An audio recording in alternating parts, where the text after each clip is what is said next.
गैरकायदेशीर कारवाई केली।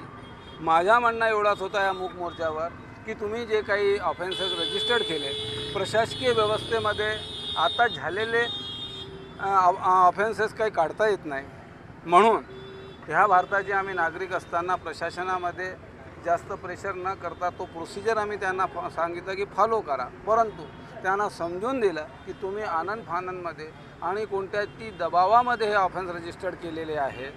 जर एखादा पोस्टर कोणी लावला असेल तर कोणी मिश्रांनी कंप्लेंट दिली, त्या मिश्रांनी आयुक्तांची परवानगी घेतली काय की मी ते पोस्टर काढतो आहे, त्यांनी पोलीसमध्ये कंप्लेंट दिली काय की हे पोस्टर गैरकायदेशीर आहे। ज्या पोस्टरवर या भारताचे राज्याचे आराध्य आमचे छत्रपती शिवाजी महाराज आदरणीय बाळासाहेब ठाकरे आणि एकनाथरावजी शिंदे साहेबांचे फोटो असताना तो कर्मचारी तो पोस्टर फाडतो आहे, तर खऱ्या अर्थाने त्या कर्मचाऱ्यावर गुन्हे दाखल झाले पाहिजे। आणि उलटा चोर कोतवाल को डाटे त्यांनी कंप्लेंट दिली की मला अरेरावी शिवीगाळ केली।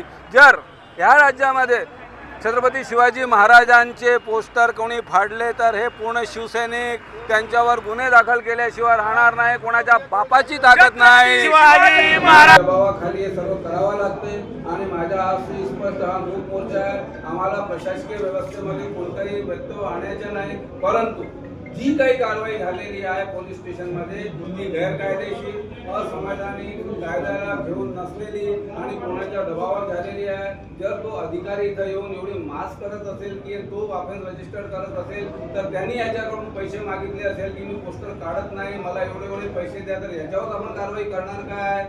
ते आम्ही सर्व देणार आहोत, तुम्ही ते सोडून द्या।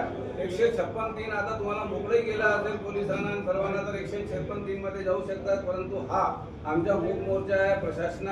प्रशासनाची व्यवस्थेला आता तुम्हाला अडचणीमध्ये आणायच्या नाही। आम्ही स्वतः भारुकाला इथं सर्व शिवसैनिकांच्या माध्यमातून सर्व शिवसैनिकांमध्ये खूप अतिशय उद्रेक आणि भावना तीव्र असताना आदरणीय एकनाथरावजी शिंदे साहेबांनी सरळ सांगितलं आहे की अकोल्याच्या जनतेच्या भावनाच्या आणि अकोल्यामध्ये कोणतेही असं म्हणू नये की जनतेला त्रास होईल, म्हणून आज 1000 लोक जमा होत असताना मी नावं सांगत नाही, तुमच्या अधिकाऱ्यांना सुद्धा मी सांगितलं की आम्ही अशा प्रकारच्या कोणतेही काम करणार नाही की व्यवस्थेमुळे या प्रशासनाला आणि पब्लिकला कोणताही त्रास होईल।